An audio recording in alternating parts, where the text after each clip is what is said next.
Assalamualaikum warahmatullahi wabarakatuh. Baik, sebelumnya saya perkenalkan, nama saya Fahma Sagabila, jurusan Pendidikan Bahasa Arab. Nah, pada kesempatan kali ini saya akan menjelaskan sedikit materi mengenai tentang statistika pendidikan, yaitu mata kuliah yang saat ini sedang saya tempuh di semester 3 ini. Nah, baik, sebelumnya Eee, untuk referensi yang saya gunakan ini adalah dari buku yang dikarang oleh Profesor Sujana MA, MSc, yang berjudul Metode Statistika.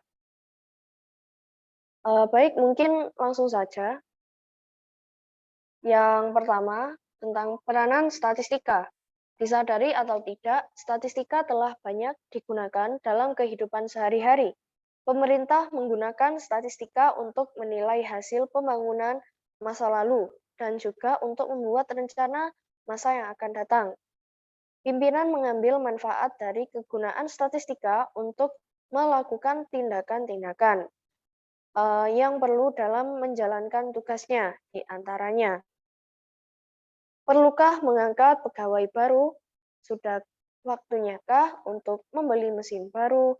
Bagaimanakah kemajuan usaha tahun-tahun sebelumnya? Berapa banyak barang yang harus dihasilkan setiap tahunnya? Dan masih banyak lagi contoh yang lainnya. Dunia penelitian atau riset dimanapun dilakukan, bukan saja telah mendapat manfaat yang baik dari statistika, tetapi harus sering menggunakannya untuk mengetahui apakah cara yang baru ditemukan itu lebih baik daripada cara lama, melalui riset yang dilakukan di laboratorium atau penelitian yang dilakukan di lapangan, perlu diadakan penilaian dengan statistika.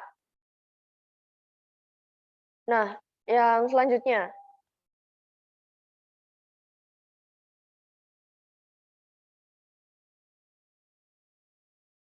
statistik dan statistika. Apakah dua hal itu berbeda? Jawabannya ialah ya, berbeda.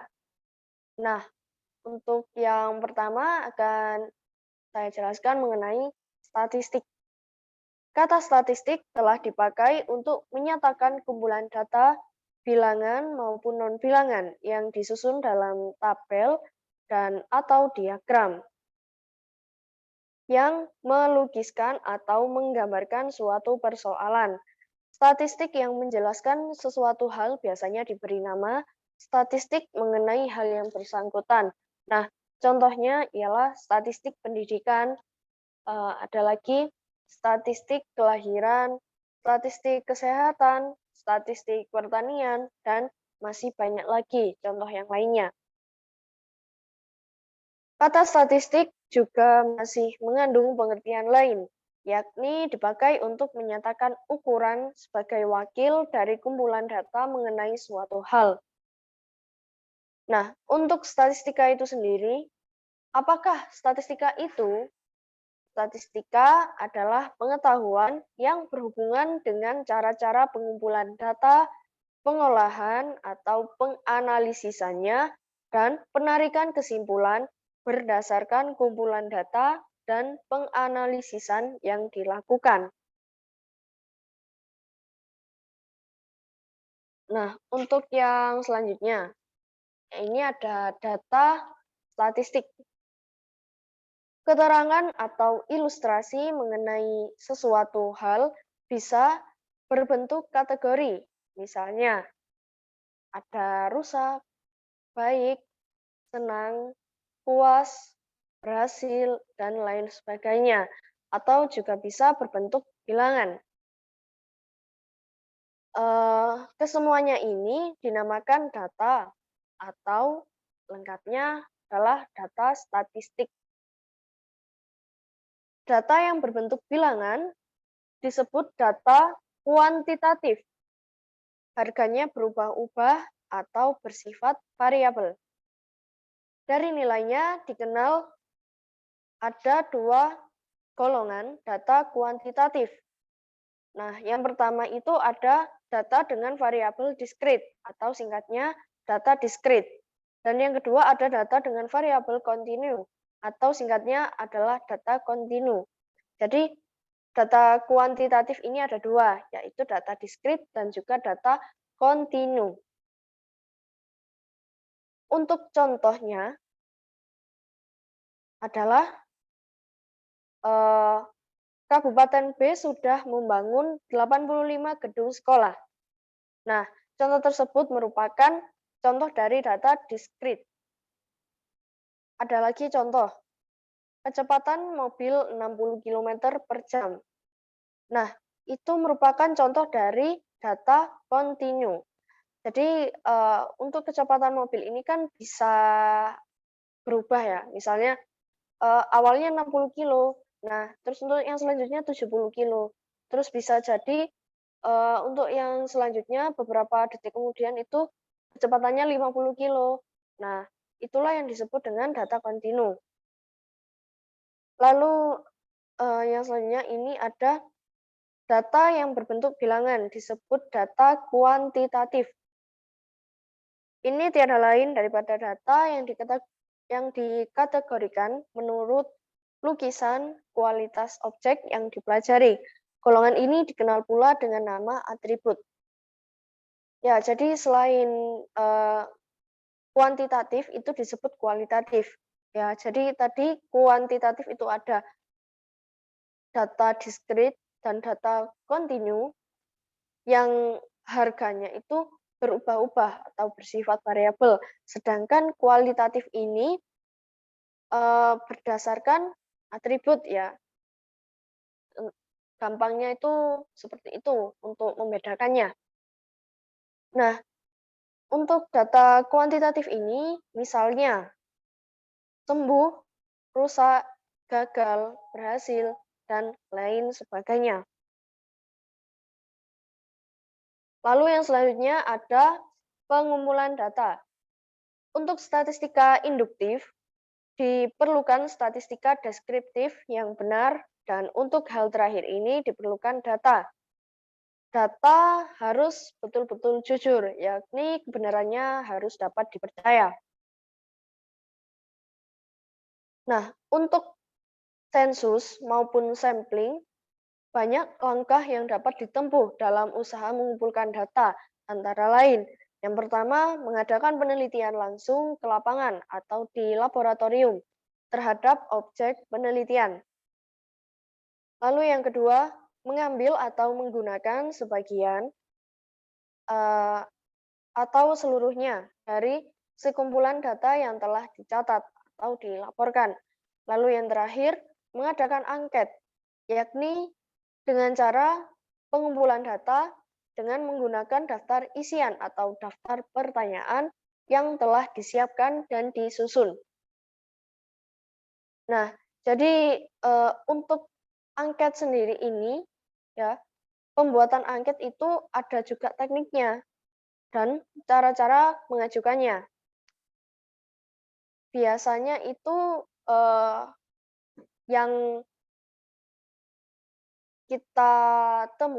sering kita temui itu adalah angket yang jawabannya itu berupa pilihan. Ya, mungkin untuk selanjutnya ini akan saya berikan sedikit teknik, ya, hanya sekedar pegangan saja. Jika ada tambahan, silahkan Anda lakukan. Yang terpenting jangan sampai tidak melakukan apa yang tidak harus dilakukan. Seperti itu. Nah, itu yang pertama ada siapkan dan rencanakan baik-baik keseluruhannya, meliputi tenaga, bahan-bahan, dan biaya. Lalu yang kedua, pertanyaan-pertanyaan harus singkat, jelas, tidak menimbulkan macam-macam penafsiran, dan mudah dimengerti.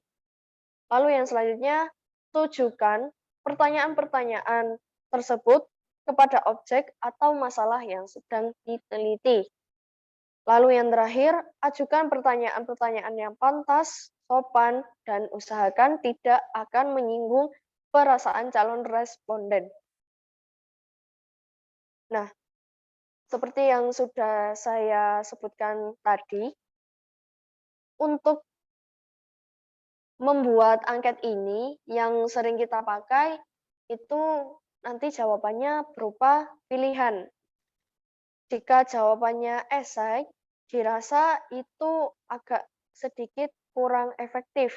Karena pasti orang memikir, ah ini jawabannya terlalu panjang pastinya. Eh, bisa jadi juga seperti ini. Aku nggak suka terlalu nulis panjang. Nah, bisa jadi seperti itu ya. Orang mikir kalau kita mau membuat angket yang nanti jawabannya esai. Nah, oleh karena itu untuk menghindari hal-hal tersebut yang dirasa kurang nyaman juga untuk calon responden, alangkah baiknya kita menggunakan angket yang jawabannya itu berupa pilihan. Next, untuk penyajian data. Data yang telah dikumpulkan, baik berasal dari populasi ataupun dari sampel, untuk keperluan laporan dan atau analisis selanjutnya perlu diatur, disusun, disajikan dalam bentuk yang jelas dan baik. Garis besarnya ada dua cara penyajian data yang sering dipakai. Yang pertama ada tabel atau daftar, dan yang kedua adalah grafik atau diagram. Nah, jadi dua cara penyajian data ini yang sering kita pakai ya. Ada tabel atau daftar dan grafik atau diagram. Berikut ini adalah contoh dari tabel yang ada di PPT tersebut ya. Tuh, ada judul daftar, judul baris, judul kolom, badan daftar, dan catatan. Judul daftar ditulis di tengah-tengah bagian teratas dalam beberapa baris, semuanya dengan huruf besar. Secara singkat dan jelas dicantumkan meliputi apa, macam atau klarifikasi, di mana, bila, dan satuan atau unit data yang digunakan. Judul kolom ditulis dengan singkat dan jelas, bisa dalam beberapa baris. Usahakan jangan melakukan pemutusan kata. Demikian pula dengan judul baris. Nah, untuk sel-sel sendiri itu adalah tempat nilai-nilai data dituliskan. Nah, jadi misal di dalam judul kolom itu ada nama ya. Nah, terus namanya siapa saja itu ditulis di sel. Nah, seperti itu. Lalu untuk yang terakhir itu ada catatan ya. Nah, ini catatan ini bisa misalnya data diupdate terakhir pukul 12 tanggal 28 Oktober 2021. Nah, bisa juga yang lainnya ya. Jadi di situ ada catatan. Lalu yang selanjutnya, daftar distribusi frekuensi dan grafiknya. Dalam daftar distribusi frekuensi, banyak objek dikumpulkan dalam kelompok-kelompok berbentuk A, B, yang disebut kelas interval. Ke dalam kelas interval A, B, dimasukkan semua data yang bernilai mulai dari A sampai dengan B. Urutan kelas interval disusun mulai data terkecil terus ke bawah sampai nilai data terbesar, berturut-turut. Mulai dari atas diberi nama kelas interval pertama, kelas interval kedua, dan seterusnya hingga kelas interval terakhir. Ini semua ada di dalam kolom kiri. Sedangkan kolom kanan itu berisikan bilangan-bilangan yang menyatakan berapa buah data terdapat dalam tiap kelas interval. Jadi kolom ini berisikan frekuensi. Disingkat dengan F, F kecil ya. Nah, seperti ini tabelnya. Jadi misal itu ada F sama dengan 3 untuk kelas interval pertama, atau ada 2 orang mahasiswa yang, mohon maaf, atau ada 3 orang mahasiswa yang mendapat nilai ujian paling rendah 41 dan paling tinggi 50.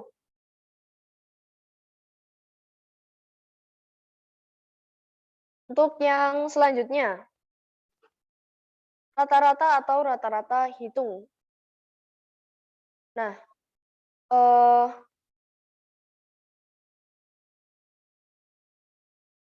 rata-rata atau rata-rata hitung ini, untuk keperluan ini dan perhitungan selanjutnya akan digunakan simbol-simbol. Nilai-nilai data kuantitatif akan dinyatakan dengan X1, X2, dan seterusnya hingga Xn ya. Pakai anggap saja Xn gitu. Jadi kan kita masih belum tahu ya datanya ada berapa banyak gitu. Kalau misalnya datanya ada 10, tulis saja X1 sampai X10.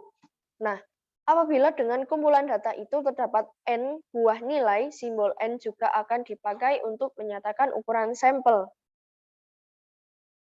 Yakni banyak data atau objek yang diteliti dengan sampel. Simbol N besar, itu dipakai untuk menyatakan ukuran populasi, yakni banyak anggota terdapat dalam populasi. Jika ada 5 nilai ujian dari 5 orang mahasiswa untuk mata kuliah statistika berbentuk 70, 69, 45, 80, dan 56, maka dalam simbol ditulis X1 sama dengan 70, X2 sama dengan 69, X3 sama dengan 45, X4 sama dengan 80, dan X5 sama dengan 56. Maka dalam hal ini N sama dengan 5 yang menyatakan sebuah sampel berukuran 5. Rumus untuk rata-rata itu sendiri adalah rata-rata sama dengan sigma XI per N. Nah, di situ ada contoh. Rata-rata sama dengan 70 plus 65 plus 45 plus 80 plus 56 per 5 adalah 64. Jika ada 5 mahasiswa mendapat nilai 70, 6 mendapat nilai 69, 3 mendapat 45, dan masing-masing seseorang mendapat nilai 80 dan 56, maka lebih baik data itu ditulis sebagai berikut. Nah, seperti ini ya, ada contoh lagi.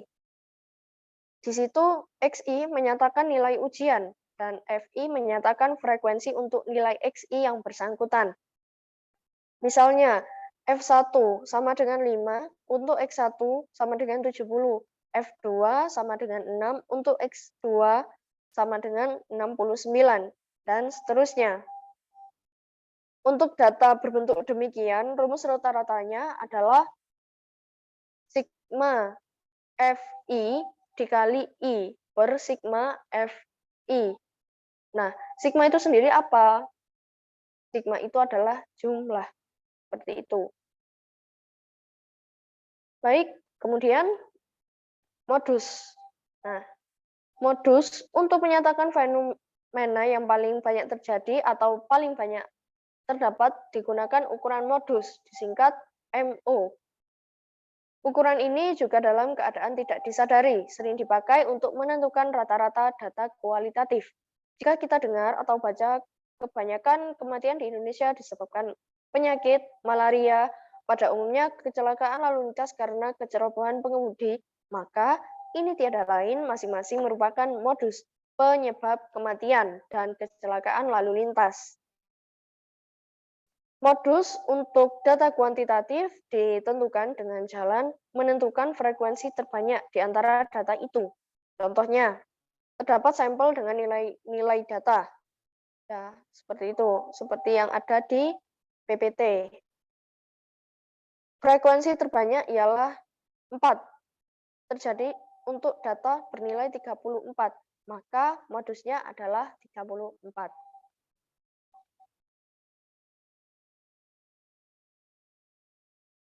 Nah, jika data kuantitatif telah disusun dan daftar distribusi frekuensi, modusnya dapat ditentukan dengan rumus MO sama dengan B plus B, buka kurung B1 per B1 plus B2 tutup kurung. Dengan rincian dari simbol-simbol itu, seperti yang sudah saya cantumkan di PPT.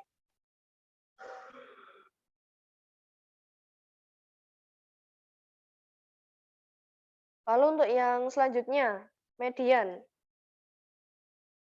Median menentukan letak data setelah data itu disusun menurut urutan nilainya. Kalau nilai median sama dengan ME, maka 50% dari data harga-harganya paling tinggi sama dengan ME. Sedangkan 50% lagi harga-harganya paling rendah sama dengan ME. Nah, jika banyak data ganjil, maka median setelah data disusun menurut nilainya merupakan data paling tengah. Untuk sampel berukuran genap, setelah data disusun menurut urutan nilainya, mediannya sama dengan rata-rata hitung dua data tengah.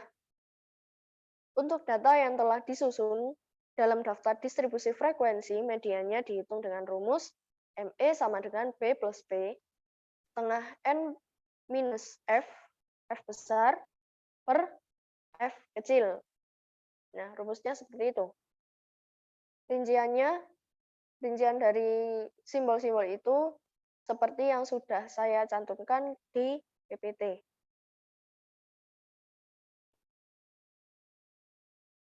Nah, di sini ada contoh.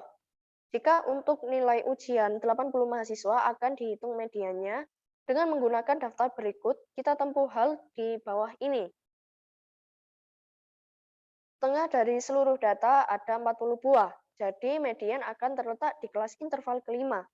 Karena sampai dengan ini jumlah frekuensi sudah lebih dari 40. Dari kelas median ini didapat B sama dengan 70,5, P sama dengan 10, dan F sama dengan 25. Adapun F sama dengan 1 plus 2 plus 5 plus 15 sama dengan 23. Sehingga mediannya adalah 70,5 plus 10 buka kurung 40 min 23 per 25 tutup kurung sama dengan 77,3. Jadi mediannya di sini adalah 77,3. Lalu yang selanjutnya, rentang antar kuartil dan simpang kuartil. Rumusnya, rentang sama dengan data terbesar minus data terkecil. Karena mudahnya dihitung, rentang ini banyak sekali digunakan dalam cabang lain dari statistika, ialah statistika industri. Rentang antar kuartil juga mudah ditentukan dan ini merupakan selisih antara K3 dan K1. Jadi didapatkanlah hubungan RAK sama dengan K3 min K1. Nah, di situ ada contoh. Daftar berikut menyatakan upah tiap jam untuk 65 pegawai di suatu pabrik dengan rumus seperti berikut ya. Itu menggunakan rumus RAK sama dengan K3 min K1, maka RAK-nya itu ada Rp22,50. Ditafsirkan bahwa 50% dari data nilainya paling rendah 68,25 dan paling tinggi 90,75 dengan perbedaan paling tinggi 22,50. Simpangan kuartil atau deviasi kuartil atau disebut pula rentang semi antar kuartil, harganya setengah dari rentang antar kuartil. Jadi, jika simpangan kuartil disingkat dengan SK, maka SK sama dengan setengah K3 min K1.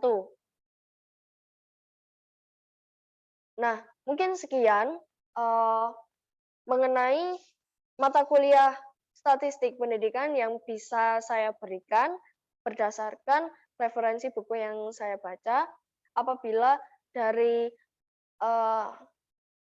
mbak-mbak, mas-mas, kakak-kakak, adik-adik, bapak-bapak, atau ibu-ibu yang melihat video ini, jika ada salah kata, saya mohon maaf, dan mungkin ada yang berkenan untuk menambahkan materi apa yang saya berikan, dan mungkin untuk kedepannya saya akan memberikan beberapa materi.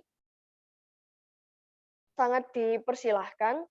Terima kasih untuk melihat video ini, apa yang sudah saya paparkan. Syukron ala ihtimamikum. Afwan. Wassalamualaikum warahmatullahi wabarakatuh.